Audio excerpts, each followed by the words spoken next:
Hi and welcome to the Everyday Fitness and Wellbeing Podcast, where today I speak to Jennifer Hadley, a naturopathic nutrition advisor and a Hydrotherm massage practitioner.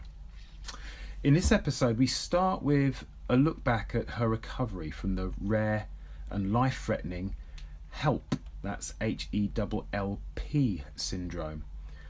We also look at how massage therapy helped within the corporate setting for corporate well-being. And finally, we delve into the clean eating, gut health, IBS, easy meal prep hacks, kids' lunch boxes, quite a bit on holistic nutrition and even how to start your day. So I hope you enjoy it. Here we go. Hi Jenny, thanks for taking the time to do this. Really appreciate it. Very welcome. Nice to speak to you. Now, initially, I was just going to call you with a few questions that I keep getting asked and things that I've read or either listened to. And then I thought, listen, it would be really good to have a conversation with you and actually share it on this podcast series, because so many answers, or rather, if I scroll back, so many questions that we both get asked are so common. It would be nice to share it out there, put it out there. Now, first of all, it makes sense to introduce you. So, Jenny Hadley, what do you do and how did you get into it? Well, I am a naturopathic nutrition advisor and I'm also a Hydrotherm massage practitioner. I have a clinic in my home in Norwich, in Norfolk, and I've been doing it all for quite a long time now. I got into it scrolling back quite many years. I used to be an HR director for a company called Cake in London, and one of my roles was to make sure that the staff got back to their desk and working when they had all their issues. So I found myself spending a lot of time being passionate about their health, their finances, their well-being, ultimately to get them back to their desk, but it just really interested me to try and help people.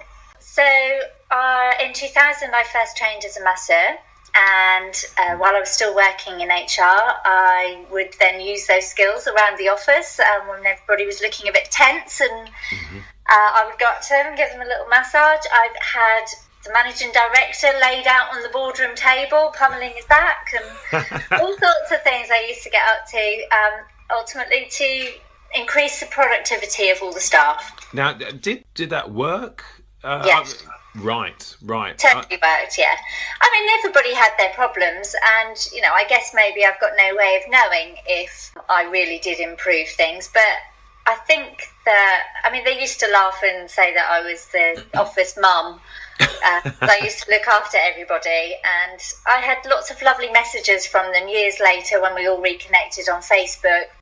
Lovely messages of people saying, "Oh, you really made a difference to my career," and so that's really nice to hear, the little messages that you get back. So yeah, when I trained as a masseur, I did it a bit from home, a bit in the office.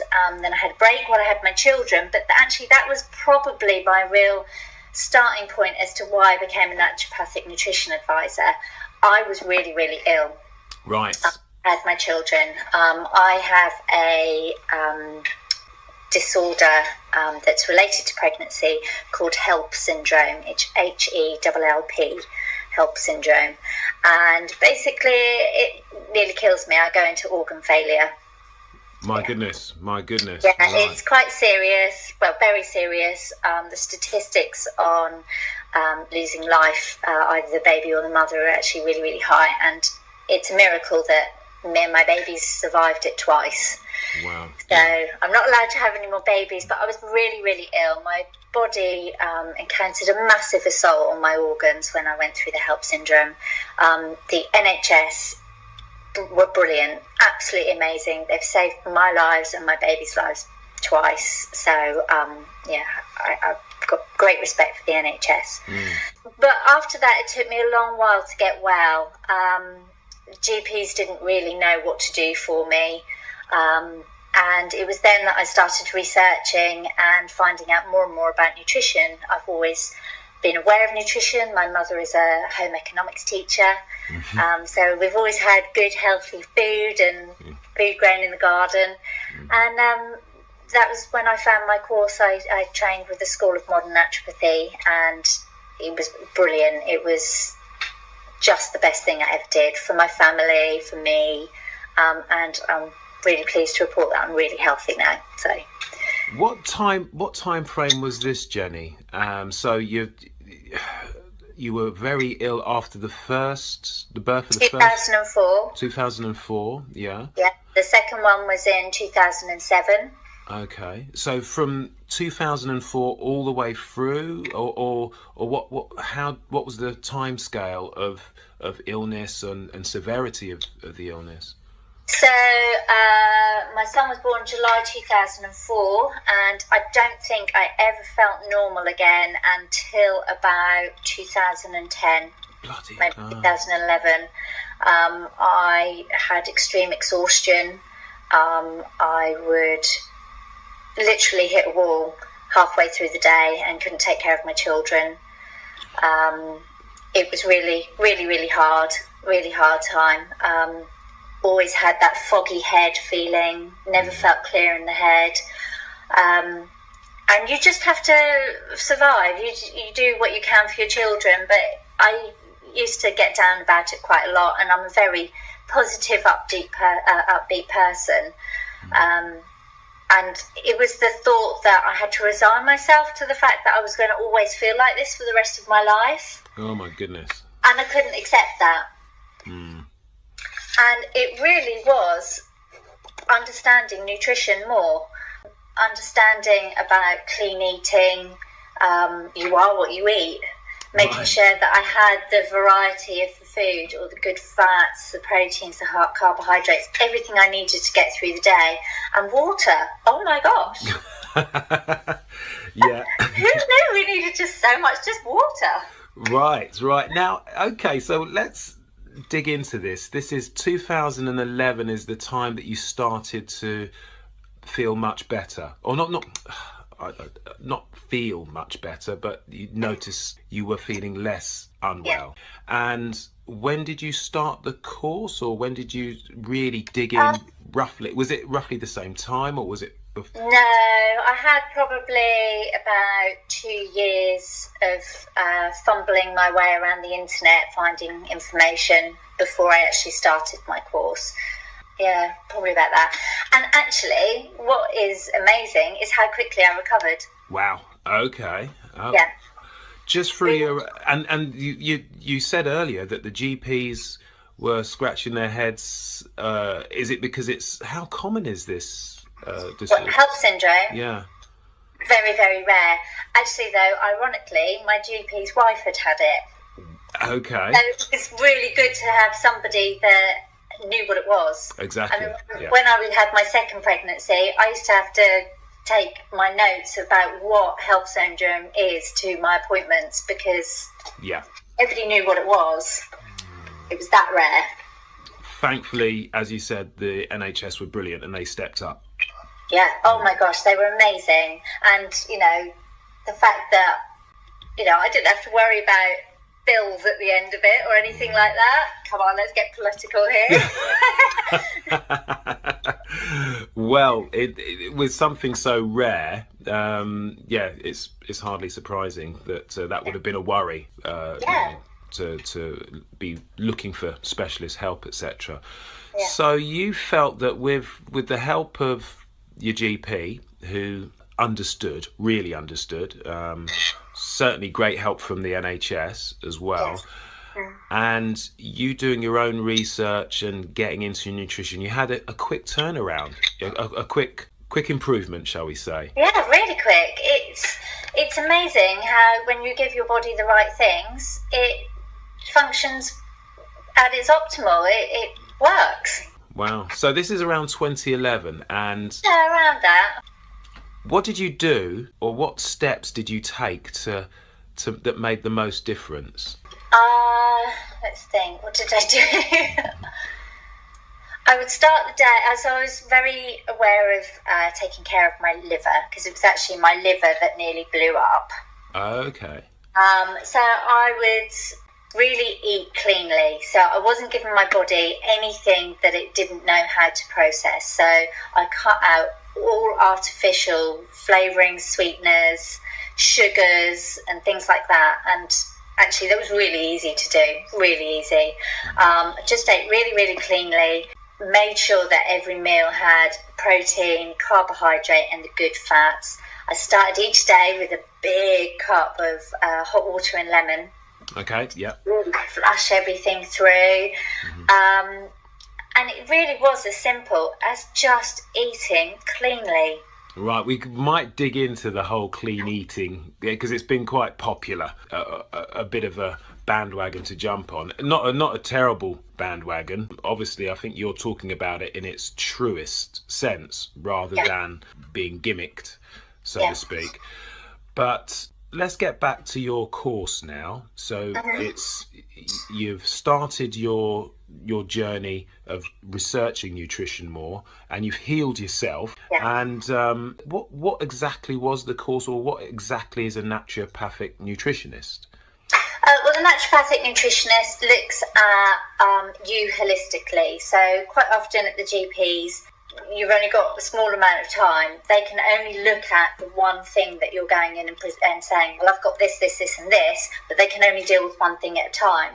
Whereas a naturopath would look at the entire thing and link them together and would almost map out your health, what might have started it out and caused this to happen, then this to happen, then this to happen. Yeah. And then you can sort of tackle the root cause of the problem. So personally, from my course, I'm not trained to make any diagnosis. Yeah. However, I can look at all of the things going on, and I can look at where I think the root cause of the problem is. And so I can say to you, you know what, let's talk about all these things. Did this come before this? Did this come after that? And they're sitting there going, God, yeah, that did. Oh, that makes sense. Sure. Because they've not worked out that these things all could be connected. So we then tackle that root cause. And I have to say, 90% of the clients that come in, we start with their guts. Everything starts in the guts. If your guts aren't working right, it's a knock-on effect of all sorts of other things that go wrong. So we start with the guts. There's a lot of research. I'm glad you said that. There is a lot of research and thinking about the gut being the second brain.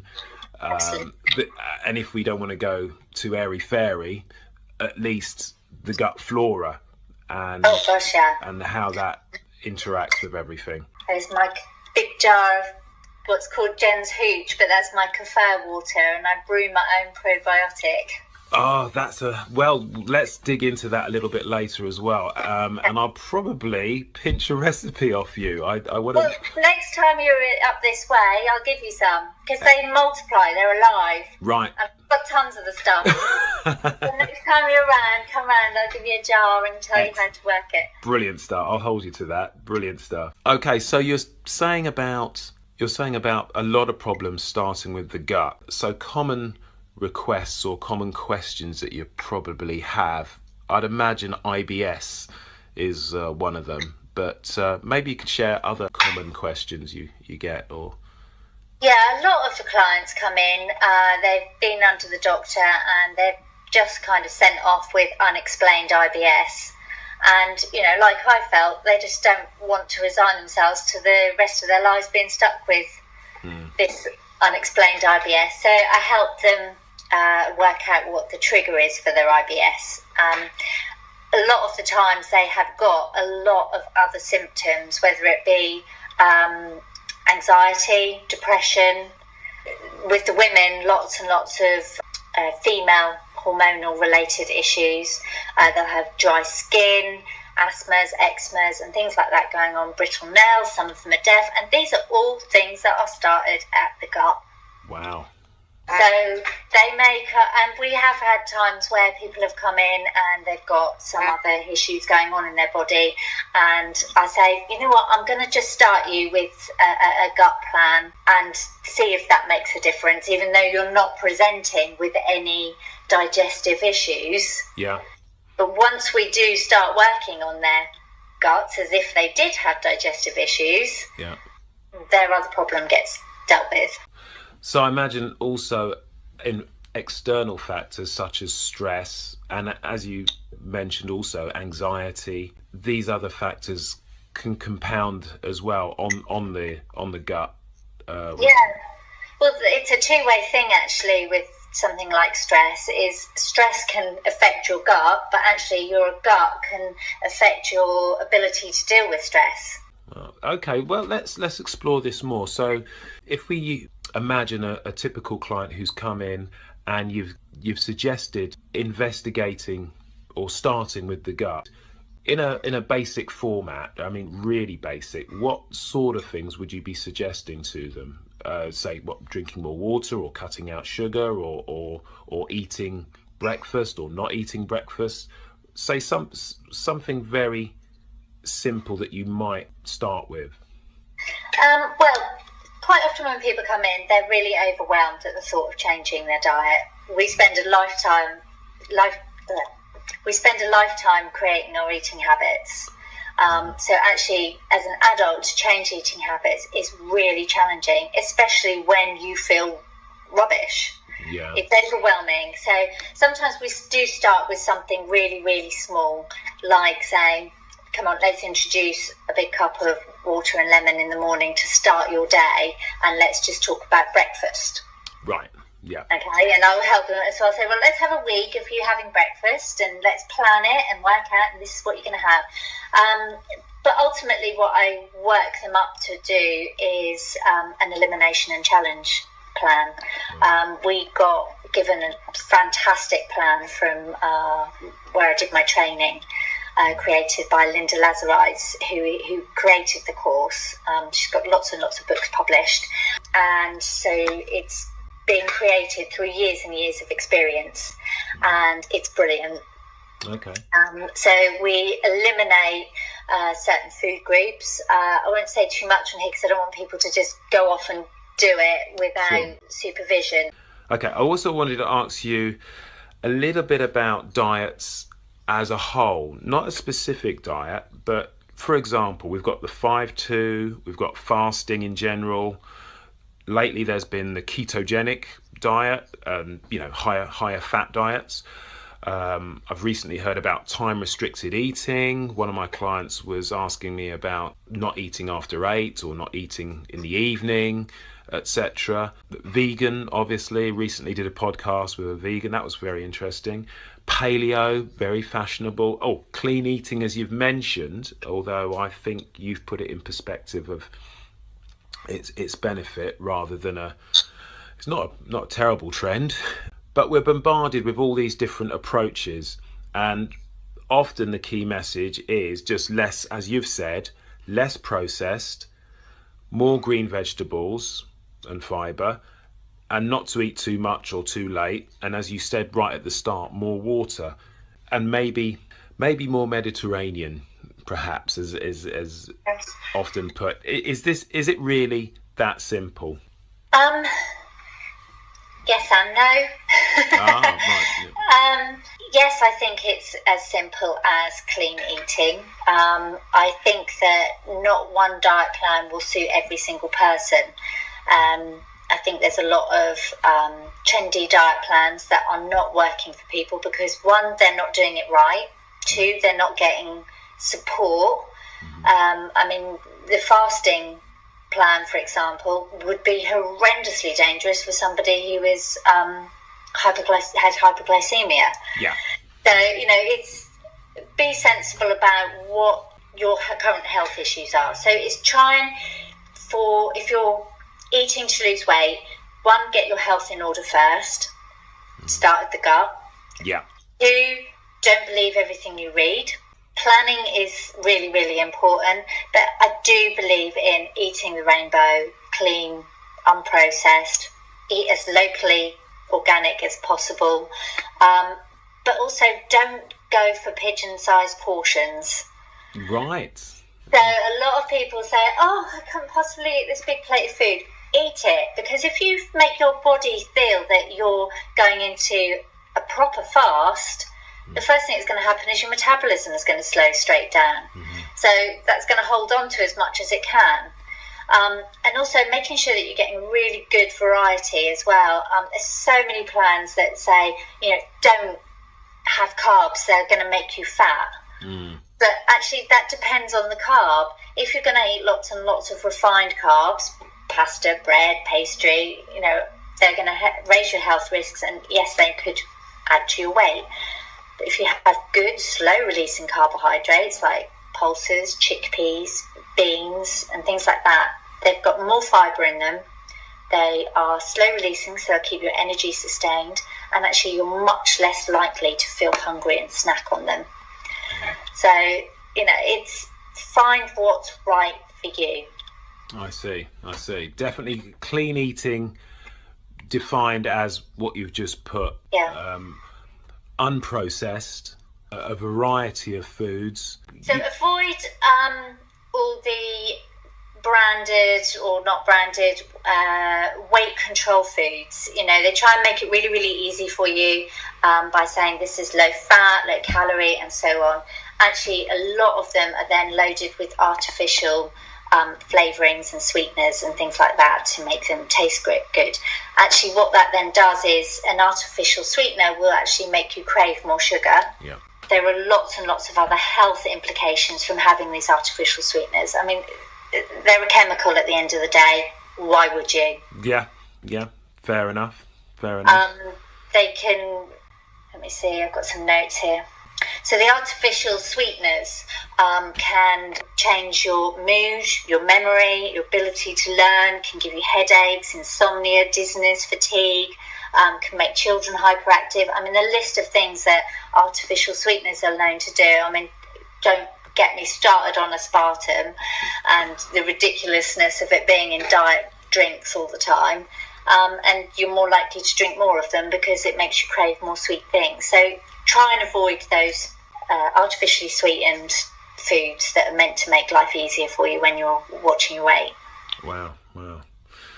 Okie dokie. Now, we may have to do a part 2 and talk in more detail about, if you've got time, of course, and certainly maybe about we haven't even talked about probiotics. We've mentioned gut health and gut flora. So what you're saying is when it comes to dieting or diets, choosing a diet or choosing an eating plan, in your words, unprocessed for a start and... Eating cleanly, unprocessed, plan all your meals, make sure you've got your protein, good slow releasing carbohydrates and good fats on your plates, such as avocado, and plan it. Plan your snacks and everything. Have a nice little jar of nuts and seeds on the desk so you're getting some good fats in through that way, but planning is key. Planning is key. Good stuff. Which leads me nicely into my next question, actually. You're a busy mum, so two boys? Yes, 2 boys. So you're working from home, you've got your consultancy work, the Hydrotherm clinic. Do you find yourself planning meals then? Yeah, absolutely, I'll have to. If I didn't plan meals, I would end up reaching for something that isn't necessarily a healthy option because you haven't got much time. And don't get me wrong, I have those days. But yeah, planning is key with all of that I do. I batch cook quite a lot. Okay. So if I do get time, I will do something quite simple like get a big thing of, I love turkey mince, so I'll get a big thing of turkey mince and I'll make a basic tomato-based turkey mince sauce, with onions and garlic and tomato. And I'll put it into freezer bags and I've got 3 or 4 meals in the freezer. So if I know I've got a ridiculous day ahead, I will get that out in the morning and let it defrost, and then when I get home I can either easily make it into a bolognese or I can chuck it in a pan with some lasagna sheets and bake it in the oven quickly. It's ready to go. Right. So that's easy. Other things I like to do, like a lentil curry or something. If I'm making one, I'll make 2. Yeah. Put it. Same with lasagnas and things like that. I've got all sorts of things that I cheat with. I love frozen chopped onions. So that's easy, it's quick, and you know where it's coming from, but you know what, in a way, it's a convenience food that you've put together for Yeah. your convenience. Yeah. But you haven't put any additives in there. You haven't Gosh, no. added any rubbish, etc. Okay, let's stick with planning meals. What would you say are the must-do tips for planning meals? And before you answer that, it's obvious that you don't plan for just one day. You may plan for 2 or the whole week. Or let's start there first. The whole week, yeah, definitely.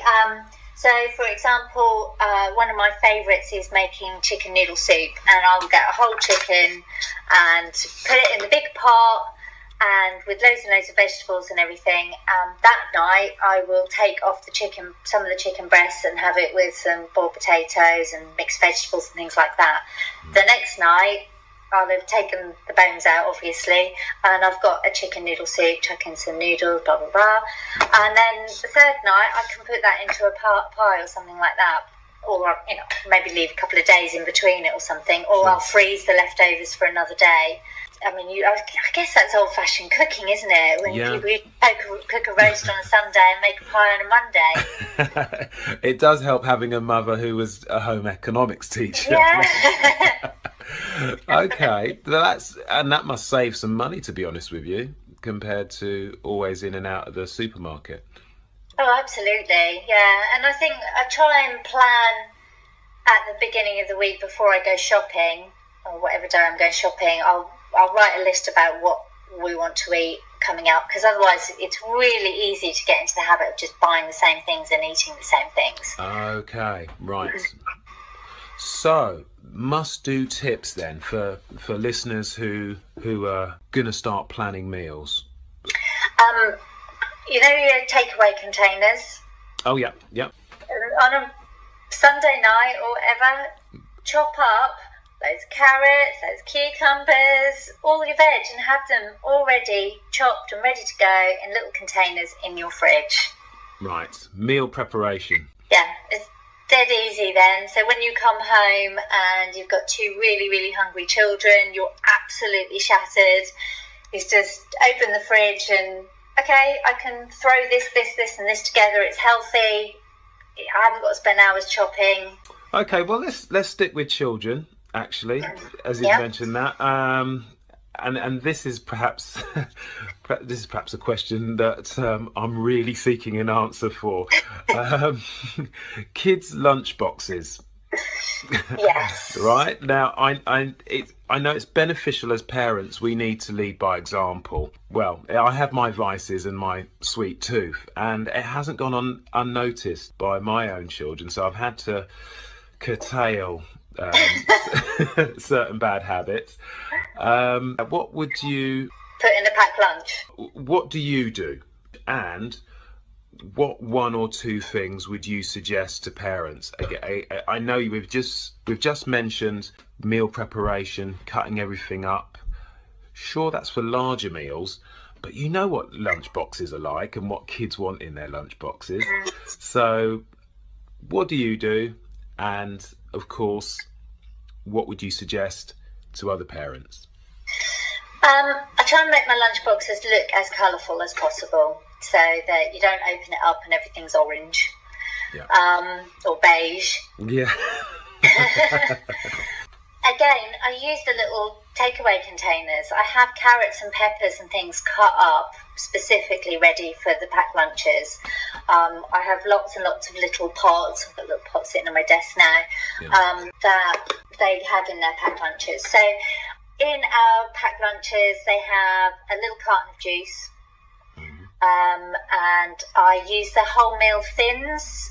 I know Will Burton's do them, but I think there's lots of other brands. They're just squares, and so they haven't got the big crusts on or anything like that. And I think they're more bite-size friendly for the children. I'll put all sorts in there. Actually, no, I don't. I'm quite boring with what I put in them. Sam would have honey every day if he could, but sometimes put cheese in. But actually, one of my little cheats is to put grated carrot into a sandwich. Yeah. They don't really ever notice that it's in there. Right. And another little cheat that I do that they never ever notice is I use mashed avocado as a spread.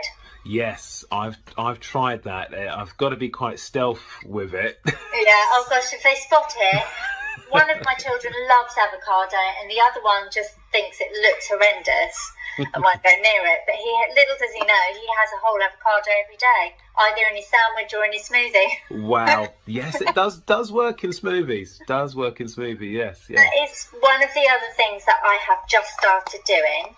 Okay. Is making a batch of smoothie quite thick and into these little pots, and I put them in the freezer. So I'll put in banana, a frozen mango or kiwi or whatever, and Aldi do these brilliant packets of milled linseed. Okay. All their omegas in, and I put a big healthy spoonful of the milled linseed in, and I'll always put in coconut water for their electrolytes, and a bit of maybe almond milk or something, and I put them into little containers like this, and I put them in the freezer, and then they're cold at lunchtime, but they're like a mousse. They're quite thick. Wow. Okay. And that's a real healthy punch, and it's, the linseed has got good fibre in it. Excellent. I will ask for that recipe, and I'll put it up on the website actually. Okay. But they always have, some carrot sticks, peppers. We're now going to start on that. They always have their wholemeal sandwich, 1 or 2 pieces of fruit, a juice, and I always put in, but they don't eat every day, like a naked bar or a raw bar of some sort. Yeah. It's not their favourite thing to eat. Yeah. But if they are particularly still hungry, they've got something extra, and they know that I'm not going to tell them off if they haven't eaten that. I've always said that's a little extra something if you're particularly hungry. Sure. And they also always have something sweet, either a really little cake, a flapjack, or something like that, because I don't want them to be looking at everybody else's boxes with envy. But 80% of their lunchbox is healthy, good carbs, fibre, fruit, antioxidants, Excellent. So it's it's over 50% healthy for a start. Gosh, yeah. And you're not squeezing. Can you remember that Jamie Oliver episode where the parents were squeezing chips through the... Oh gosh, yeah.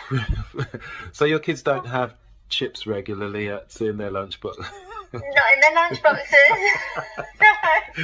Yeah, they go. What we have just started doing is we discovered, I don't know if I'm allowed to give shop names, but I've just discovered at Aldi they do a little sushi tray, and it's only like £1.60 or something. Oh wow. I send them in with a vegetable sushi tray. It's brilliant. Well, fair enough. There's a little ice box inside the, not what's it? An ice pack. I sometimes put a little ice pack inside the lunchbox to keep some things cold. So, yeah. Okay. I'm trying to think what else I do. Sometimes I do a little bag of baked crispy kale. Oh. Crispy kale. Crispy kale. There must be a knack or a skill to getting crispy kale just right in the oven without it stinking and burning. Just got to keep a close eye on it. Yeah, fair enough. Okay, thank you ever so much, Jenny, for doing this. I was going to ask you about exercise. Do you find time to exercise in amongst all this? I do little short bursts. I tend to do like a couple of minutes before I get in the shower each day. Oh, excellent. Few squats. Good stuff. Finally, how can people get hold of you? Well, my website is www.nutritionnorfolk.co.uk, and my email address is jennifer@nutritionnorfolk.co.uk, or I have a Facebook page which is Nutrition and Hydrotherm Norfolk. So any of those ways you can get hold of me. Excellent. I'll put those on the website and also on the links. Brilliant. Thank you ever so much, Jenny. Take care. Thank you. See you soon. Bye. And there we have it. Hope you enjoyed that. An interesting conversation with Jenny Hadley. Hopefully a part 2, so watch out for that. You can contact Jenny at Jennifer, that's JENNIFER, at Nutrition Norfolk, Also on Facebook, look for jennifer.hadley.health for her page. Plus there is information on HELLP syndrome if you go to the preeclampsia website. So that's www.preeclampsia.org. Hope you enjoyed that. See you next time.